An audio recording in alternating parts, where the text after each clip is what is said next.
جہاں تک میری خدائی ہوگی وہاں تک تیری مصطفائی ہوگی. محبوب میری عظمت اور شان یہ ہے الحمدللہ رب العالمین کہ میں خدا ساری کائنات کا رب ہوں, ساری کائنات کا رب ہوں, تمام جہانوں کا رب ہوں, تمام مخلوق کا رب ہوں. محبوب جس جس چیز کا میں رب ہوں, کائنات کے جس جس کونے اور حصے کا میں رب ہوں, میں نے وما ارسلناک الا رحمۃ للعالمین, کائنات کے ہر اس کونے کے لیے تجھے رحمت بنا کر پیش کیا.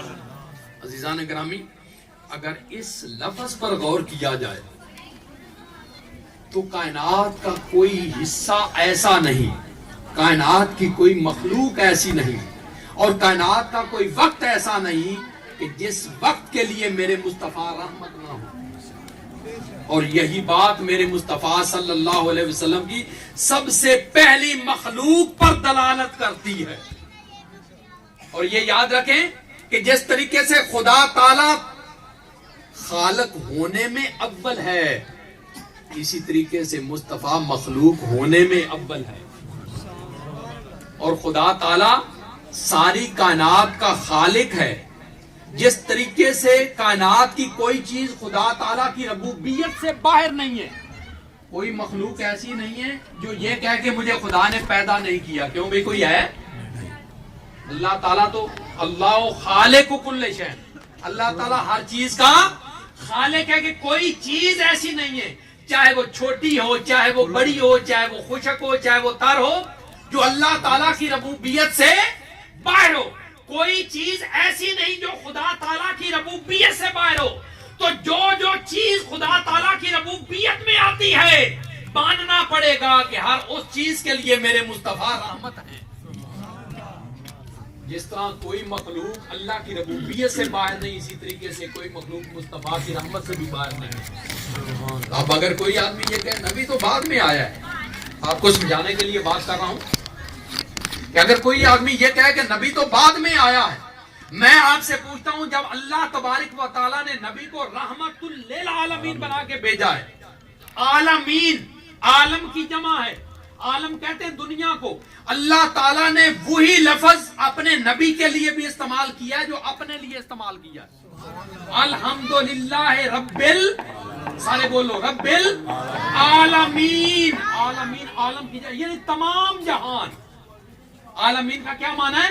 تمام جہان. جب سے کائنات معرض وجود میں آئی ہے اس وقت سے لے کر قیامت تک جتنے بھی جہان ہیں ان تمام کا خالق کون ہے؟ رب.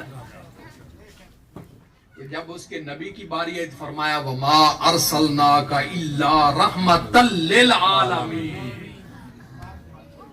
محبوب کائنات کے جس حصے کا میں رب ہوں, جس کونے کا میں رب ہوں, جس مخلوق کا میں رب ہوں, کائنات کے ہر اس حصے اور کونے اور مخلوق کے لیے تجھے رحمت بنا کر بھیجا.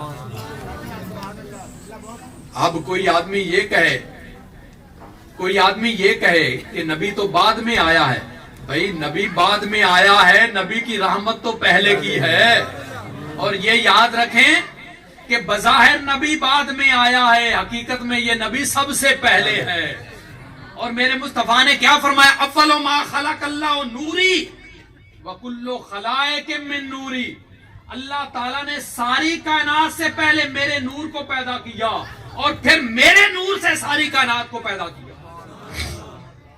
اللہ تعالیٰ نے ساری کائنات سے پہلے میرے نور کو پیدا کیا اور پھر میرے نور سے ساری کائنات کو پیدا کیا.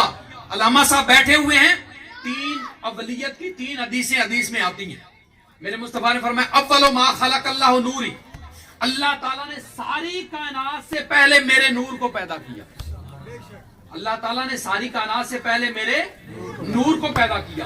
دوسرے نمبر پہ حدیث ہے اول ما خلق اللہ لوح, اللہ تعالیٰ نے ساری کائنات سے پہلے لوح کو پیدا فرمایا. لوح محفوظ, تختی جس کے اوپر لکھا جاتا ہے. تیسری حدیث میں اب یہ علم کی بات کر رہا ہوں, اگر توجہ دیں گے تو انشاءاللہ سمجھ آئے گی اور ایمان بھی تازہ ہوگا اور مصطفیٰ کا مقام بھی آپ کے سامنے واضح ہوگا. اور تیسری حدیث میرے مصطفیٰ فرماتے ہیں اول ما خلق اللہ القلم, اللہ تعالیٰ نے ساری کائنات سے پہلے قلم کو پیدا فرمایا. اب ایک موضوع کی 3 حدیثیں آ گئی.